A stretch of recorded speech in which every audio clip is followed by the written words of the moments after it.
One of the biggest beginner mistakes that people start out with when tuning their carburetor is getting confused with the idle screw and the air or fuel mixture screw. They're trying to usually dial in the idle speed of their carb for their bike with a 2-stroke or 4-stroke, but they can't get it quite right because they're only adjusting the idle screw. Now the idle screw, that doesn't have anything to do with the jetting of the bike. That only changes the idle speed, whether up or down.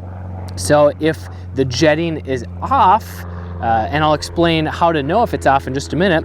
If the jetting is off, adjusting the idle screw is not gonna solve the problem, at least the root problem. So if it's idling too low and you try turning it in to increase the speed, it might increase the speed temporarily, but if the jetting is too far off, it might go too high and take a while to settle back down, or it might be high momentarily and then drop back down. This is where the air or fuel mixture screw comes into play, because you need to get that dialed in so that it's not running too rich or too lean. Otherwise you're gonna have frustrating symptoms and idle screw is not gonna do anything. So for example, on this YZ85, the Keen PWK 28mm carb, we got the idle screw right here, and then the air screw right here. The air screw is the fine-tuning adjustment of the pilot jet circuit, which controls idle to roughly quarter-turn throttle response. That means it's the most important circuit for starting, idling,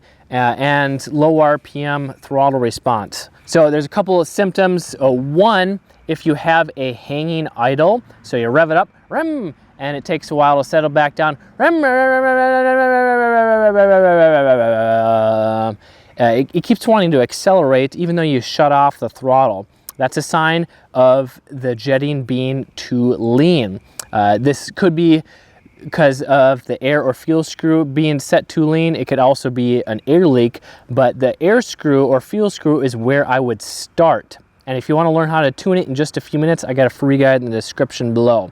But let's say the idle keeps going down and down unless you keep blipping the throttle. Even if you turn the idle screw in, that's a good sign that it's running too rich and you need to lean that out. So after you get it dialed in just right, which I show you in my free guide how to know whether the air or fuel screw is tuned correctly and that you have the proper size pilot jet, only after that is when you can dial in that idle screw to get the proper idle. Does that make sense? So just remember, if the jetting is off, it has a rich or lean symptom, you need to dial in the air or fuel mixture screw first, and then once you get that dialed in so that the bike is starting, idling, and running properly, then you can adjust the idle. Otherwise, it's gonna be inconsistent, and that'll frustrate you. If you're new to carb tuning, I'm trying to make this as simple as possible to understand. So if you're confused on whether you have an air screw or a fuel screw, because there is a difference, you need to check out this video right here where I simplify it,